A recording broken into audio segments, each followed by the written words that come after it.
Both the House and Senate have passed competing versions of operating budget proposals. Can you tell us some of the differences? Gladly. Both the House and the Senate budget proposals have now been made public, and there are huge differences between these two budget proposals. The House budget proposal relies on $1.5 billion in additional tax revenues for the state, and that's just not something that I'm willing to embrace right at this moment. The Senate budget provides funding within existing revenues, so I really think that this is a responsible way of handling our state's budgets. Now, the other thing with the House Democrat proposal is some of the tax increases that they are planning as part of their proposal. They plan for a capital gains tax that will affect the first year probably just about 32,000 people. But in the long run, we're talking about taking a step closer to a state income tax. And that's something that our state constituents have rejected many, many times. And the people that it's going to affect the most negatively are these people who are trying to plan for their retirements by selling their homes. That's the biggest investment that normal folks out there on the streets have to help plan for their retirement, is their real estate. And every time they try to sell a house, it's going to key that capital gains tax, and it's going to be a significant tax increase on the people who are trying to plan for their retirements. So there are many other tax increases as part of that proposal. Another one is going to really negatively affect our Main Street small businesses by increasing their B&O tax up to 1.8%, as I understand, and that negatively impacts our small businesses. So right now these two budget proposals are quite a ways apart, and we'll now go into conference and negotiate down to the final version.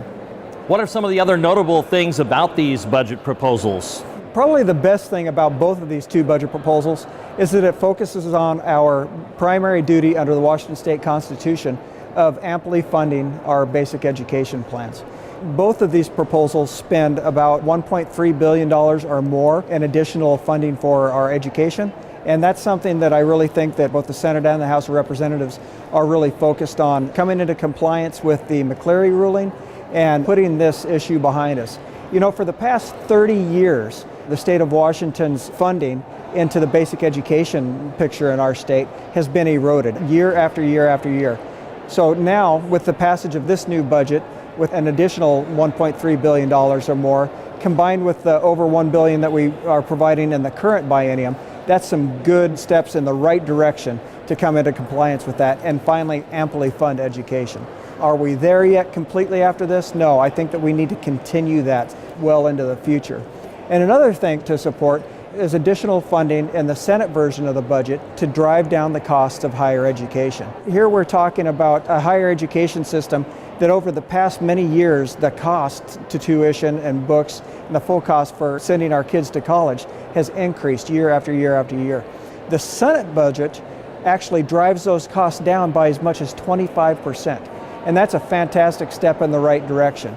Now, both budget proposals actually improve that picture. The House Democrat budget actually freezes those tuitions. So both are very responsible steps. I like the Senate version, of course, and I think that the constituents out there throughout the state are going to like the prospect of actually driving down the cost of higher ed. Can you give us a quick update on your bills? I actually had 4 bills that have my fingerprints all over them that left the House of Representatives and are now being considered over in the Senate. Each of these 4 bills have gone through the respective Senate committees and are now in Senate rules ready to be voted on that floor. The bills that I really spent a lot of time working are transportation reform bills. And I had 3 of those. 2 of them I'm prime sponsor, and the third I'm partnering with Representative Cliburn, who's the House Chair in the Transportation Committee. That bill, House Bill 1695, requires the use of more recycled aggregate products, concrete products, within our transportation projects. And this is a good environment bill, and it's a good bill for our transportation budget because it will save us money. It'll save our landfills from having to accept more and more of this recycled concrete.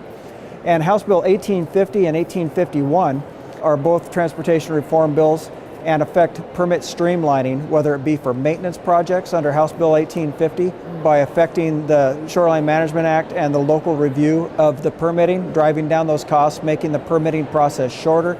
And House Bill 1851 impacts the State Environmental Protection Act in relation to structurally deficient bridges. It requires additional rule writing to streamline that process. Now lastly, another bill that I'm extremely proud of is House Bill 1052.